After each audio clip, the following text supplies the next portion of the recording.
வணக்கம் நேயர்களே, இது அச்சும் அசலும். நாள்தோறும் நாளேடுகளில் அச்சாகும் செய்திகளின் அசல் தன்மையை அலசும் நேரலை நிகழ்ச்சி வழங்குவதற்காக சாமானியரின் குரலாய் நான் சிகாமணி. இன்று செய்தித்தாள்களில் பல முக்கிய செய்திகள் இடம்பெற்றிருக்கின்றன. அவை குறித்த ஆழமான பார்வை வழங்குவதற்காக நம்மோடு பத்திரிகையாளர் டிவி சோமு இணைகிறார். அவரை அன்போடு வரவேற்கலாம். சரி, நீ காலை வணக்கம். சரி, இப்போ ஒரு 2 நாட்களாக நம்ம செய்தித்தாள்களை பார்க்கும் பொழுது பரந்தூர் விமான நிலையம் தான் முக்கிய அங்கமாக இருக்குது. காரணம், 110 விதியின் கீழே முதலமைச்சர் விஜய் அவர்கள் இந்த பரந்தூர் விமான நிலைய திட்டம் கைவிடப்படுவதாக அறிவிச்சிட்டாரு. நேற்று சட்டசபையிலும் பார்த்தோம் அப்படின்னா எதிர்கட்சிகளும் சரி எல்லாரும் சரமாரியான கேள்விகள் முன்னெடுத்திருக்காங்க. இதில் நம்ம ரொம்பவே ஹீட்டடான ஆர்கியூமெண்ட்டும் போகுது பார்க்கும் பொழுது. இதில் மக்கள் இதை எப்படி புரிஞ்சுக்கலாம்? இதில் முக்கியமான ஒரு விஷயம், இப்போ சில பேர் சொல்கிறாங்க தொழில்துறை இது நலிவடைந்துடும் அப்படிங்கிறது. சில பேர் இல்லை விளைநிலங்கள் போச்சுன்னா சுற்றுச்சூழலும் பாதிக்கும், அப்புறம் நெல்லுக்கு சாப்பாட்டுக்கு என்ன செய்வீங்க அப்படிங்கிற ஒரு கேள்வி இருக்குது. இப்போ இதை தாண்டி ஒரு முடிவு எடுத்துருச்சு தமிழ்நாடு அரசு. இப்போ முக்கியமான ஒரு கேள்வி என்ன அப்படின்னா, ஏற்கனவே அவங்கள்ட்ட இருந்து அரசு கையகப்படுத்தின நிலம் அங்கே போகுமா அப்படிங்கிறது. இதை தொழில்துறை அமைச்சர் கீர்த்தனா என்ன சொல்லியிருக்காங்கன்னா, அந்த மாதிரி தர முடியாது, ஏன்னா அதை கையகப்படுத்தியாச்சு, இழப்பீடு கொடுத்தாச்சு, இன்னமும் அதுக்கான வாய்ப்பு இல்லை அப்படின்ட்டு. இதில் முக்கியமாக கவனிக்க வேண்டிய விஷயம் என்னென்னா, சட்டம் எல்லா இடத்துலையும் ஒரே மாதிரி இருக்கிறது இல்லை. சட்டத்துக்காக மக்கள் இல்லை, மக்களுக்காக தான் சட்டம். இப்போ மேற்கு வங்கத்தில் சிங்கூரில் இதே பிரச்சனை நடந்துச்சு. அங்கே டாட்டாவுடைய நானோ கம்பெனி வந்தப்போ அது பெரிய எதிர்ப்பு. அதற்கப்புறம் அது அங்கேருந்து இடம் மாறி குஜராத்துக்கு போயிடுச்சு. அப்போ கையகப்படுத்தின இடத்த, அந்த நிலத்தெல்லாம் மறுபடியும் அந்த விவசாயிகளுக்கு கொடுத்தாங்க. எப்படின்னா, அது பலவித சட்ட பிரச்சனை வந்தது. அப்புறம் உயர்நீதிமன்றம், அதுக்கப்புறம் உச்சநீதிமன்றம் வரைக்கும் போய் அதுக்கப்புறம் அவங்களுக்கே கொடுத்தாங்க. இப்போ அதில் இவர் என்ன செய்யலாம்னா, விஜய் அதை ஒரு முன்னுதாரணமாக வச்சுக்கிட்டு இந்த சம்மந்தப்பட்டவங்களுக்கு அந்த நிலத்தை கொடுக்கலாம். இப்போ அவங்க ஏற்கனவே அதுக்கான இழப்பீடு வாங்கியிருப்பாங்களே அப்படின்னா இப்போ உடனடியாக அவங்களுக்கு திருப்பி தர வாய்ப்பே இல்லை. ஏன்னா எல்லாருமே ஒரு நடுத்தர இல்லை கீழ் நடுத்தர இல்லை ஏழை விவசாயிகள் தான். அப்போ என்ன பண்ணலாம் அப்படின்னா, அவங்களுக்கு தவணை முறையில் திருப்பி தருவதற்கான ஒரு வாய்ப்பு ஒரு அரசு நினைச்சா முடியும். அது முடியாது அப்படிங்கிறது இல்லை. அதனால் இந்த மாதிரி பண்ணுறது சரியாக இருக்குது. ஆனால் கீர்த்தனை என்ன சொல்கிறாங்கன்னா, அதை நாங்கள் வேறு பயன்பாட்டுக்கு நாங்கள் பயன்படுத்துவோன்ட்டு. அப்படி வேறு பயன்பாடு அப்படின்னா, இப்போ இந்த விமான நிலையத்தினால் வரக்கூடிய என்ன பிரச்சனையோ அதே தானே அதுலேயும் வரும். நீராதாரம் பாதிக்கும், விளைநிலங்கள் பாதிக்கும், விவசாயிகள் பாதிப்பாங்க. இப்போ தொழிற்சாலைகள் கொண்டு வராங்க, இந்த மாதிரியான பிரச்சனை வரதான். அப்போ எங்களுக்கு விமான நிலையம் தான் வேணாம், வேற ஒன்று வைக்கலான்னா அது எப்படி சரியாக வரும்? அதனால் தயவு செய்து முதலமைச்சர் விஜய் இதை கவனத்தில் கொண்டு அவர்களுக்கு தவணை முறையில் திருப்பி கொடுங்க அப்படிங்கிறது. இதுக்கு ஒரு முன்னுதாரணம் இருக்கிறதுனால சொல்கிறேன், செஞ்சால் நல்லாயிருக்கும். நிச்சயம். அதே மாதிரி இப்போது அமைச்சர்கள் பேசும்பொழுதும் கூட, நேற்று ஆதிபர்ஜனா கூட இந்த விவகாரத்தை குறிப்பிட்டு பேசும்பொழுது, இது நிறைய பினாமிகளுக்காக தான் இவங்க இந்த அளவுக்கு ஆக்ரோஷப்படுறாங்க. பினாமிகள் தான் அந்த இடத்துல நிறைய, அதை சுற்றியும் கூட நிலங்கள்லாம் இருக்குது அப்படிங்கிற மாதிரி குற்றச்சாட்டையும் வைக்கிறாரு. அதையும் குறிப்பாக சொன்னால் நிர்மல்குமார் அவர்கள் பேசும்பொழுது, ஏற்கனவே பார்த்தோம் கரூர் கம்பெனி அப்படிங்கிற ஒரு வார்த்தையை யூஸ் பண்ணார். நேற்று பார்த்தோம்னா G2 மாப்பிள்ளை அப்படிங்கிற இந்த மாதிரியான விஷயங்கள் திமுகவை கொஞ்சம் ட்ரிகர் பண்ணுற மாதிரி, இது ஒரு ஆரோக்கியமான ஒரு சூழல் இல்லாத மாதிரி ஒரு சூழல் உண்டாக்குது இல்லையா? ஆமாம். அதே போல் உதயநிதி பார்த்தீங்கன்னா சங்கி அமைச்சர் அவர் ரிப்ளை பதிலுக்கு பாத்ரூமில் உட்காந்திங்கன்னாண்டு இதெல்லாம் வச்சு தான் புஷி ஆனந்த் என்ன சொல்கிறாருன்னா, நான் ஒரு முதியவரை பார்த்தேன், அவர் டிவி சீரியல்லாம் நாங்கள் பார்க்குறது இல்லைங்க, சட்டசபை நிகழ்ச்சி தான் பார்க்குறோம் அப்படின்னு. இது பெருமை கிடையாது. வேணும்னா இதையே கொஞ்சம் பாசிட்டிவாக ஆக்குறதுக்கு ஒரு ஐடியா சொல்கிறேன். என்ன பண்ணலாம் அப்படின்னா, கிரிக்கெட்லாம் அவங்க சொல்கிற மாதிரி ஒரு குறிப்பிட்ட டிவிக்கு உரிமை தர்றாங்கல்ல, அந்த மாதிரி கொடுத்து பணம் வாங்கலாம், அது அரசுக்கு நிதியில் சேரும். அடுத்தது இன்னொரு என்னன்னா, விளம்பர இடைவேளை வைக்கலாம். ஏன்னா அவரே தான் சொல்கிறார் சீரியஸுக்கு நடுவில் அப்படின்னு. இதான் என்னுடைய கருத்தை நான் சொல்லிட்டு இருக்கேன். அது ஒரு வரட்டும், அப்படி தான் சொல்ல வேண்டியதாக இருக்குது, வைத்தறிச்சலாக இருக்குது. இது ஒரு சட்டமன்றம் ஒரு நாளைக்கு நடக்கிறதுக்கு கோடிக்கணக்கில் செலவாகுது. அப்படிங்கிறப்ப அதை உணர்ந்து செயல்படணும். இது ஒன்று இந்த மாதிரி அக்கப்போர் பேச்சு, இன்னொன்று ஒரு விஷயம் புரியாமலேயே பேசுறது. உதாரணமாக பார்த்தீங்கன்னா, பாமகவுடைய சட்டமன்ற குழு தலைவர் சௌமியா அன்புமணி இதை ஒட்டியே ஒரு விஷயம் சொல்கிறாங்க. ஏற்கனவே அந்த நெய்வேலியில் NLCக்காக 40,000 ஏக்கர் எடுத்தாச்சு. இப்போ மறுபடியும் விரிவாக்கத்துக்கு 60,000 எடுக்கிறாங்க. இதை தடுக்கணும் அப்படிங்கிறதுக்கு இதே தொழில்துறை அமைச்சர் கீர்த்தனா சொல்கிறாங்க.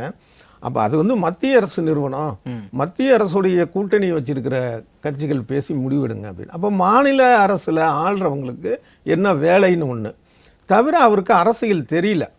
ஏன்னா இதே இந்த NLC சுரங்கத்துக்காக பெரிய அளவில் இது நிலம் கையகப்படுத்தினப்ப அதை அரசு ரீதியான ஆக்கிரமிப்பு கூட சொல்லலாம், தப்பு இல்லை. அரச பயங்கரவாதம்ங்கிற மாதிரி அரச ஆக்கிரமிப்பு.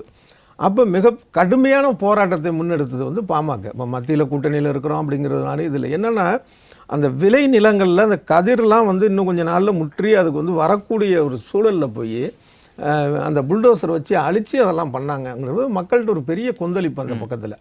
அதனால் இது புரியாமல் பேசுகிற ஒன்று அந்த மாதிரி ஆதவர்ஜினா இந்த மாதிரி ஆட்களுடைய தேவையற்ற பேச்சுக்கள் அது ஒரு பக்கம். இன்னொன்று கீர்த்தனா மாதிரியானவர்களுடைய அது விவரம் புரியாமல், அரசியல் தெரியல, வரலாறு தெரியாமல் பேசுகிறது. அடுத்தது மக்கள் நல்லா அக்கறை இல்லைன்னு தானே அர்த்தமாகுது. இப்போ அவங்க கூட்டணியில் இருக்கட்டும் இல்லாமல் இருக்கட்டும், வரலாறு இவருக்கு தெரியாமல் இருக்கட்டும், பாதிக்கப்படுறது தமிழ்நாட்டு மக்கள் தானே. சரிங்க, அதுக்கு நடவடிக்கை எடுக்கிறோம் அப்படின்னு சொல்லி அதை பற்றி கூப்பிட்டு பேசலாம்ல. இந்த மாதிரியான ஒரு விஷயங்கள் வருத்தமாக இருக்குது. இப்படி தான் போயிட்டு இருக்கு சட்டமன்றம். நிச்சயமாக அதே மாதிரி இது தொடர்பாக பார்த்தோம் அப்படின்னா நேற்று மார்க்சிஸ்ட் கம்யூனிஸ்ட் மாநில செயலாளர் பே சண்முகம் வந்து அவருடைய எக்ஸ்தலத்தில் ஒரு ட்வீட் வந்து போட்டிருக்காரு. அதாவது கடந்த திமுக ஆட்சியை வந்து குற்றம் சாட்டியிருக்காரு. இப்போது அந்த கடந்த ஆட்சியில் பார்த்தோன்னா மச்சேந்திரநாதன் ஐஏஎஸ் நிபுணர் குழு வந்து அமைச்சாங்க. அந்த அறிக்கையை ஏன் வெளியிடலை, அதை வந்து வெளியிடணும் அப்படின்னு சொல்லி வலியுறுத்துறாரு. இது எப்படி பார்க்கலாம்? ஆமாம், அது திமுக மீதான ஒரு கடுமையான ஒரு குற்றச்சாட்டு தான். அது வந்து பதில் சொல்லி ஆகணும் திமுக. இப்போ இதே மாதிரி பார்த்தீங்க அப்படின்னா இந்த மேகதாட்டு விவகாரத்துக்கு கூட இவங்க ஒரு முடிவு எடுத்துகிட்டு அதை வந்து கூட்டணி கட்சிகள்லையோ இல்லை வெளிப்படையாகவோ சொல்லாமல் இருந்தாங்க. அங்கே ஒரு வாரியத்துக்கான விஷயம் அப்படிங்கிற ஒரு குற்றச்சாட்டு இருக்குது. எதுக்கு இந்த மாதிரியான ஒரு மறைமுக வேலைகளை செய்யணும்? ஒரு வெளிப்படைத்தன்மை வேணும். ஒரு அரசு ரீதியான ஒரு விஷயம் அப்படின்னு பண்ணுறப்போ கூட்டணி கட்சிகள்கிட்ட ஆலோசிக்கணும், அது வெளிப்படைகளை வெளியில் அறிவிக்கணும். எதுவுமே இல்லாமல் இந்த மச்சேந்திரநாதன் குழுவில் என்ன இருக்குது என்ன அப்படிங்கிறது இப்போ தானே வந்து அதை பற்றின பேச்சே வருது. ஏன் அவர் வந்து ஏற்கனவே அதுக்கான இதை அரசுக்கிட்ட ஒப்படைச்சாச்சுங்கிறப்ப இந்த மாதிரி வந்து செய்தது மிக தவறு. சொல்லப்போனால் இதுக்கே ஒரு குழு அமைக்கணும் போல இருக்குது, ஒரு ஆணைய குழு அமைக்கணும் போல இருக்குது. எப்படின்னா எதெல்லாம் வந்து இவங்க அந்த மாதிரி சொல்லாமல் இருந்தாங்க, மறைத்தார்கள் அப்படின்ட்டு பண்ணணும் போல. சட்டசபையிலே கூட திருப்புகழ் கமிட்டியோட அறிக்கையை இன்னும் ஏன் கொடுக்கலங்க வரலான்னு இருக்குது. இப்போ எத்தனை இருக்குது இந்த மாதிரியான ஒரு விஷயம்.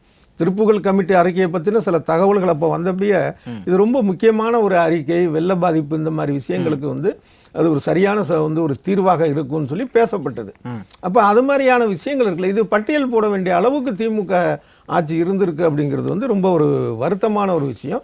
இதுக்கான இதில் இன்னொரு என்னென்னா இது தொடர்பான ஏதாவது கேள்வி கேட்டாங்கன்னா என்ன சொல்கிறாங்க, செங்கோட்டையனை ஒரு விஷயத்துக்கு சொல்கிறாரு, கடந்த ஆட்சியில் எங்களுக்கு தெரியலையே அப்படிங்கிறாரு. அப்போ இவங்க மேலேயும் தப்பு இருக்குது, தெரிஞ்சிருக்கணும்ல. கண்டிப்பாக எத்தனை நாளைக்கு வந்து நாங்கள் இன்னும் 6 மாதம் ஆகலை 6 மாதம் ஆகலைன்னா 6 மாத கணக்கு அப்படிங்கிறதெல்லாம் கிடையவே கிடையாது. வந்த வினாடி, ஏன்னா ஒவ்வொருத்தரும் ட்ரைனிங் எடுக்கிறதுக்காக அங்கே வரல ஆட்சிக்கு. ஏன்னா பயிற்சி மக்கள் உங்களை நம்பி இருக்கிறாங்க, பயிற்சி பெற்ற ஐஏஎஸ் உயர் அதிகாரிகள் இருக்கிறாங்க. அப்போ இவங்க எல்லாமே இவங்க முடிவு பண்ணுறது கிடையாது. ஒரு எண்ணம் இருந்தால் போதும், அவங்கள்ட்ட ஆலோசனை செய்து அதுக்கு என்ன செய்யலாம் அப்படிங்கிறத பார்க்கலாம். அதை விட்டுட்டு வந்து நாங்கள் இப்போ தான் வந்தோம்னு சொல்லி தப்பிக்கிறது தப்பு. திமுக மேலேயும் தவறு இருக்குது, இவங்க மேலேயும் தவறு இருக்குது. நம்ம அடுத்த செய்தி பார்த்தோம் அப்படின்னா ஒரு 2 தேர்தல் வழக்கு சம்பந்தமான செய்திகள். ஒன்று, மு.க. ஸ்டாலின் கொளத்தூர் தொகுதியில் தோல்வி அடைஞ்சார், விஎஸ் பாபுவோட வெற்றி வந்து செல்லாதுன்னு அறிவிக்கணும்னு அவசர வழக்காக விசாரிக்கணும்னு சொல்லி கேட்டிருந்தாரு. ஏன்னா ஏற்கனவே பார்த்தோம் சிந்தாதிரிப்பேட்டையில் வந்து தேர்தல் பதிவான வாக்குகள் மறுபடியும் ரீகவுண்ட்லாம் பண்ணாங்க, அதில் முறைகேடு இருக்குங்கிற மாதிரி ஒரு குற்றச்சாட்டு முன் வச்சிருக்காரு. ஆனால் இப்போது நீதிமன்றம் வந்து அவசர வழக்காக வந்து விசாரிக்க முடியாதுன்னு சொல்லியிருக்காங்க. அதே மாதிரி இன்னொரு பக்கம் பார்த்தோன்னா முதலமைச்சர் விஜய் அண்ட் ஆதவர்ஜினா இவங்க 2 பேரும் பார்த்தோன்னா அவங்களுக்கு எதிரான இந்த தேர்தல் வழக்குகளுக்கு வந்து கூடிய விரைவில் வந்து அவங்க வந்து ரத்து செய்யறதுக்கான மனு தாக்கல் செய்யலை அப்படின்னா அபராதம் விதிக்கிறதா சொல்லியிருக்காங்க, 50,000 ரூபாய் அபராதம் அப்படின்னு. இப்போ இதுவே தான் ஒரு பெரிய காமெடியாக இருக்குது. எப்படின்னா ஒரு பக்கம் வந்து அவசர வழக்காக விசாரிக்க முடியாது, இன்னொரு பக்கம் பார்த்தீங்க அப்படின்னா இது நீங்கள் சீக்கிரம் இல்லை உரிய காலத்தில் தான் அவங்க கேட்குறாங்க, செய்யலைன்னா. ஏன்னா ஏற்கனவே ஒரு தடவை அந்த மாதிரி பண்ணியிருக்கிறாங்க, அப்பயே நீதிமன்றம் எச்சரிக்கை விடுத்திருக்கு. அதை மீறி தான் விஜய் ஆதவர்ஜன் 2 பேரும் மறுபடியும் வந்து 2 வார கால அவகாசம் கேட்குறாங்க. அது தவறு தானே, அதை தான் நீதிமன்றம். அப்போ எல்லா வழக்கையுமே விரைவாக விசாரிக்கணும் அப்படிங்கிறது தான். இப்போ ஏற்கனவே கடந்த காலத்தில் இருந்த சபாநாயகர் அப்பாவை வழக்கு பார்த்தீங்கன்னா அவருடைய பீரியட் முடிஞ்சதுக்கு அப்புறம் அடுத்த 5 வருஷம் கழித்து இல்லைங்க அவர் தான் எம்எல்ஏவா இருக்கணும். இப்போ கடந்த காலத்துக்கு நம்ம டைம் மிஷினில் போக முடியும், அது எப்படி? அப்போ அந்த காலகட்டத்தில் இருந்த எம்எல்ஏ உடைய அதிகாரங்களை வைத்து அவர் செலவழித்த இது என்னென்ன செய்தார், அதுக்கான நடைமுறை இதில் அதுக்கான சட்ட ரீதியான ஒரு விஷயம் உண்டா, அவர் கொடுத்த சம்பளம் என்ன, இல்லை பென்ஷன் உண்டா, எவ்வளவோ கேள்விகள் இருக்க. அப்போ இதை விரைவாக முடிக்கணுங்கிறது ஒன்று. இதில் குறிப்பாக குளத்தூர் இதில் பார்த்தீங்கன்னா அதில் வந்து சொல்லியிருக்கக்கூடிய ஒரு குற்றச்சாட்டுகள்லாம் கடுமையாக இருக்குது. அந்த எந்திரத்தை கொண்டு போய் ஒரு இடத்துல வைக்கிறாங்க பாதுகாப்புங்கன்னா, அது என்ன இரும்பு அறை ஏதோ ஒன்று சொல்கிறாங்க. அதில் வந்து 2 இதில் அதற்கு மேலே இருக்கக்கூடிய அந்த சீட்டு அந்த ஒரு க்ளீனாக எழுதி இருக்கணும், இது எந்த வார்டு, எந்த பூத்து, எந்த நம்பர் இதுன்னு. அது இல்லை அப்படின்னு. அதே மாதிரி 2 எந்திரம் கோளாறாக இருந்திருக்கு. இப்படிப்பட்ட விஷயங்கள்லாம் இருக்குல்ல. அப்போ அந்த வாக்குப்பதிவு எந்திரத்தில் மோசடி நடந்திருக்கும் அப்படிங்கிறதுக்கான ஒரு விஷயமாக தான் அது படுது. இது வந்து நம்ம ஸ்டாலினுடைய பிரச்சனை இல்லை வேற ஒரு தொகுதியோட பிரச்சனை அப்படின்னு பார்க்கறதுக்கான அந்த பார்வை கூடாது. ஒட்டுமொத்த மக்கள் ஏமாற்றப்படுகிறார்கள். நம்ம யாருக்கு வாக்களிக்கிறோம், அந்த வாக்கு நம்ம வாக்களிக்கிறதுக்கு தான் போகுதா அப்படிங்கிறதுக்கான விஷயம் இதில் இல்லை. ஒரு பொதுவான பார்வை வந்து ஸ்டாலின் அவர்களால் தன்னுடைய தோல்வியை வந்து ஒப்புக்கொள்ள முடியல, அதன் வெளிப்பாடு தான் இந்த மாதிரியான தேர்தல் வளர்க்கலாம் அப்படிங்கிற மாதிரி பேசிக்கிறாங்க. நம்ம அதை தான் நான் சொல்கிறேன். எப்படின்னா, இது ஸ்டாலின் எதுக்காக அதை போட்டார் அப்படிங்கிறத தாண்டி, இப்போ ஒன்றும் இல்லை, ஒரு பெண் வந்து புகார் கொடுக்குறாங்க, ஒரு பாலியல் ரீதியாக தான் துன்புறுத்தப்பட்டதாக புகார் கொடுக்குறாங்கன்னா, இத்தனை வருஷம் ஏன் சும்மா இருந்த, அந்த நேரத்தில் நீ ஏன் சும்மா இருந்த அப்படின்னு கேட்குறது எவ்வளோ அபத்தம். அந்த மாதிரி தான் இது சொல்கிற விஷயத்தில் வந்து உண்மை இருக்கா இல்லையா ஒன்று. இன்னொன்று, இது வேட்பாளருக்கான விஷயமாக பார்க்க வேண்டாம், இது வாக்காளருக்கான விஷயம். கண்டிப்பாக வாக்காளர்கள் ஏமாற்றப்பட்டிருக்காங்க. ஆமாம், ஏற்கனவே மத்திய பிரதேசத்தில் வந்து காங்கிரஸ்காரர் கமல்நாத் வந்து சொன்னார், எங்களுடைய நெருங்கிய அதாவது செல்வாக்குள்ள வேட்பாளர்களுடைய சொந்த கிராமங்கள்லேயே அவங்களுக்கு 50 வாக்குக்கு மேலே கிடைக்கல அப்படின்னு. அதே மாதிரி இந்த தேர்தல் முறையை எதிர்த்து சுப்பிரமணிய சுவாமி வழக்கு தொடுத்தார், எல்கே அத்வானி வழக்கு தொடுத்தார். இப்படி பல்வேறு இது இருக்குது. இப்போ சில 2019 பார்த்தீங்கன்னா பதிவான வாக்குக்கும் எண்ணப்பட்ட வாக்குக்கும் வித்தியாசம் இருக்குது. எத்தனை தொகுதியில்? 383 தொகுதியில். அப்போ அந்த வெற்றி அப்படிங்கிற விஷயமே பாஜகவுக்கு செல்லாது. அதை எதிர்த்து வந்து வழக்கு தொடுக்கிறாங்க. தொடுத்த உடனே தேர்தல் ஆணையம் செய்தது என்ன தெரியுமா? இணையத்தில் ஏற்றின அந்த பதிவை நீக்கிடுச்சு. ஆக இந்த தேர்தல் இந்த வாக்கு எந்திரத்தை உருவாக்குனது நெதர்லாந்தே, அதுக்கப்புறம் அதை உணர்ந்து இப்போ அதை பயன்படுத்துறது இல்லை. அப்படிங்கிறப்ப இந்த வாக்கு எந்திரம்ங்கிறது வேண்டாம், பழைய வாக்குச்சீட்டு முறை வேண்டும் என்பதற்கான ஒரு ஆரம்பகட்ட முயற்சியாக நம்ம வந்து ஸ்டாலினுடைய வழக்கை பார்க்கலாமே தவிர அதை வந்து அவருடைய பிரச்சனையாக மட்டுமே பார்க்க வேண்டாம். நம்முடைய அனைத்து வாக்காளர்கள், கட்சியை தாண்டி, நான் கட்சி கிடையாது, எல்லாருடைய ஒரு பிரச்சனையாக அதை பார்க்கணும். நிச்சயமாக. அதே மாதிரி பார்த்தோம் அப்படின்னா, இப்போ தமிழக வெற்றி கழகம் ஒரு குறுகிய காலத்திலேயே தமிழ்நாட்டில் ஆட்சி பிடிச்சிட்டாங்க. இதோட அடுத்த கட்டமாக இப்போது தமிழக வெற்றி கழகம் தேசிய வெற்றி கழகமாக மாறுதா அப்படிங்கிற ஒரு கேள்வி எல்லாருக்கும் எழுந்திருக்கு. இதுக்கு காரணம், இப்போ சமீபத்தில் கேரளாவில் இருக்கக்கூடிய நடிகர் தேவன் அவர்கள் வந்து தாவேக்காவுடைய முகமாக கேரளாவோட முகமாக ஆக போகிறாரு அப்படிங்கிற மாதிரி ஒரு தகவல். இது சாத்தியக்கூறுகள் எப்படி இருக்குது, இது எப்படி பார்க்கலாம்? இது 2 விதமாக பார்க்கணும். ஒன்று, திடீர்னு ஒரு வந்துட்டார் அப்படிங்கிறதுக்கானது சினிமா கவர்ச்சி மட்டுமா, இல்லை இதில் வாக்கு எந்திரத்துடைய வேலை இருக்கான்னு. வாக்கு எந்திரத்துடைய வேலை என்ன அப்படின்னா, அப்போ நினச்சா பாஜக உள்துறை நிர்வாகம் அமித்ஷா இவங்க பேர் தானே வருது, இவங்க தானே செஞ்சுருக்கணும். அவங்க ஏன் பிஜேபியுடைய எம்எல்ஏக்கள் இங்கே ஜெயிக்க வைக்காமல் தாவக்காவை ஜெயிக்க வைக்க? அப்படின்னா இப்போ பிஜேபி வந்து அது போட்டியிட்ட 27 இடத்துலையும் அது வெற்றி பெற்றுருச்சு, இல்லை 25 வெற்றி பெற்றுச்சுன்னா கேள்வி வரும், அதுக்கு என்ன தமிழ்நாட்டில் செல்வாக்கு இருக்குன்னா. இப்போ விஜய்க்கான ஒரு பிம்பம் இருக்குது, அந்த பிம்பத்தை வந்து ஊதி பெருசாக்கி இது வந்து இவங்க ஜெயிக்கிறதா, ஆமாம் ஜெயிச்சிருக்க வாய்ப்பு இருக்குது அப்படிங்கிறதுனால, ஏன்னா தான் சொல்வதை கேட்கக்கூடிய இடத்துல இருக்கிறாரு அப்படிங்கிறதுக்காக இதை பண்ணிருக்காங்க, கேள்விக்குறியாக்குறீங்களா? அப்போ ஆமாம் அப்படி இருக்குது. ஆனால் அதே மாதிரியான ஒரு வாய்ப்பு அவருக்கு கேரளாவில் கிடைக்குமா? சாதாரணமாகவே மலையாளம் இது யூகத்தின் அடிப்படையில் தானே. இப்போ தமிழ்நாட்டில் இந்த மாதிரி தான் நடந்திருக்கூட நம்ம சொல்ல முடியாதுல்ல. இப்போ பல்வேறு விஷயங்களை நம்ம கணிப்புன்னு சொல்லலாம். யூகம்ங்கிறது, அதாவது வதந்திங்கிறது வேற, அவநம்பிக்கை வேற, வதந்தி வேற. இதை தாண்டி கணிப்பு அப்படிங்கிற ஒரு விஷயம் இல்லை. இந்த கணிப்பு திருமாவளவன் கூட சொன்னார், இந்த தேர்தல் முடிவு வந்த உடனே என்ன சொன்னார்னா, இதில் வந்து வாக்கு எந்திர மோசடி நடந்திருக்கலாம் அப்படின்னு நான் நினைக்கிறேன், ஆனால் அதுக்கான ஆதாரம் என்கிட்ட இல்லை அப்படின்னு. அப்படி தான் நம்ம பல விஷயங்கள் இருக்க வேண்டியதாக இருக்குது. இப்போ இந்திய சட்டமே என்னென்னா, ஒருத்தன் செத்து போயிட்டான், கொலை பண்ணப்பட்டான், செத்து போயிட்டான், ஆனால் குற்றஞ்சாட்டப்பட்ட ஆளுக்கு வந்து நிரூபிக்க ஆதாரம் இல்லை, அப்போ அவன் விடுதலை. இதுதான் சட்டம் இங்கே. அப்போ செத்தவன் உண்மையிலே செத்தானா, சாகலையா? அது செத்தது உண்மை தானே. அதே மாதிரி வாக்கேந்திர மோசடி உண்மை. ஏன்னா நான் இதை மட்டுமே வச்சு சொல்லலை, இப்போ ஏற்கனவே சொன்னது கடந்த காலங்களிலும் பல்வேறு 383 தொகுதிகளில் வந்து எப்படி பதிவான வாக்குக்கும் நான் சொல்கிற ரெக்கார்டு ஆதாரப்பூர்வமான விஷயம் எண்ணப்பட்ட வாக்குக்கும் எப்படி வித்தியாசம் இருக்கும்? மொத்தமே 434 534 அதில் 383 அது மாதிரி நடந்திருக்கு. அதில் வந்து இன்னொரு இது என்னன்னா அதில் காஞ்சிபுரமும் ஒன்று. நம்ம தமிழ்நாட்டில் காஞ்சிபுரத்துலேயும் பதிவான வாக்கை விட எண்ணப்பட்ட வாக்குகள் அதிகம். இப்படியான விஷயங்கள் நம்ம நிறையா சொல்லலாம். இப்போ ஒரு நீதிமன்றத்தில் போய் உச்ச நீதிமன்றத்தில் போய் கேட்டோம் அப்படின்னா அவங்க என்ன சொல்கிறாங்க, இவங்க தேர்தல் ஆணையம் இதை நீங்கள் யார் வேணாலும் வந்து செக் பண்ணுங்க அப்படின்னு ஒரு சவால் விட்டாங்க 2017. ஆனால் என்னென்னா நாங்கள் கொண்டு வந்து வைக்கிறது தான் மிஷின், அதை நீங்கள் வந்து உள்ளாரெல்லாம் பிரித்து பார்க்கக்கூடாது, வெளியில் பொத்தான அமுக்குங்க, நீங்கள் அனுப்புறதுக்கு லைட் எரியுதான்னு பாருங்கள். ஆனால் அதோடைய விஷயம் வந்து உள்ளே இருக்கக்கூடிய அதில் சிப்புன்னு சொல்லுவாங்க, எளிமையாக சொன்னால் அந்த சிப்பில் தான் இருக்குது. இப்போ அதுக்கு வந்து ஒரு கோடு, சோர்ஸ் கோடு ஒன்று கொடுப்பாங்க. வெளிநாடுகளில் என்ன பண்ணுறாங்க, சில நாடுகளில் பின்லாந்து உட்பட சில நாடுகளில் இது மாதிரி எஸ்தோனியா பின்லாந்தில் இருக்குது இன்றைக்கும். அவங்க என்னென்னா அந்த சோர்ஸ் கோடு இருக்குல்ல அதை தான் மாற்றுற ஒரு விஷயம் இருக்குல்ல, அதை வெளிப்படையாக அரசியல் கட்சிக்கு போடுறாங்க. அதுவும் எஸ்தோனியாவில் அதை வந்து இணையத்திலே போடுறாங்க. அதை நீங்கள் டெக்னாலஜி தெரிஞ்சவங்க செக் பண்ணிங்க அப்படின்னு. இங்கே அந்த சோர்ஸ் கோடு தர மாட்டேங்கிறாங்க, ரகசியம். அதை வந்து நீதிமன்றமும் ஏற்றுக்குது. ஆக எந்த வழியில் இதை நம்ம வந்து ப்ரூவ் பண்ண முடியுமோ அதை ப்ரூவ் பண்ணுறதுக்கான விஷயத்த தேர்தல் ஆணையம் செய்யலை, நீதிமன்றமும் ஏற்றுக்கல.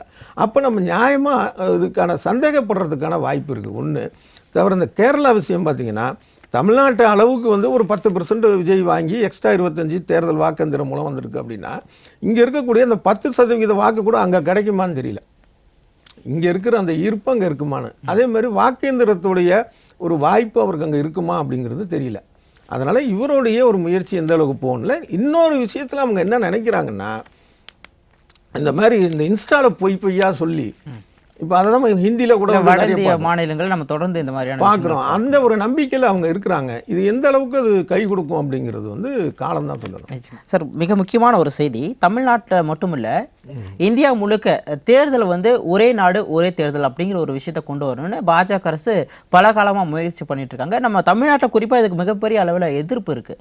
ஆனால் 2029 நாடாளுமன்ற தேர்தல் வரும்பொழுது இதை சாத்தியப்படுத்துறவங்க ஒரு முனைப்போட செயல்பட்டு இருக்காங்க. இப்போ நேற்று கூட கூட்டுக்குழு கூட்டம் நடந்திருக்கு. கிட்டத்தட்ட 99% பேர் வந்து ஆதரவு கொடுக்குறாங்க. அதோட தலைவர் பி சௌத்ரிலாம் சொல்லியிருக்காரு.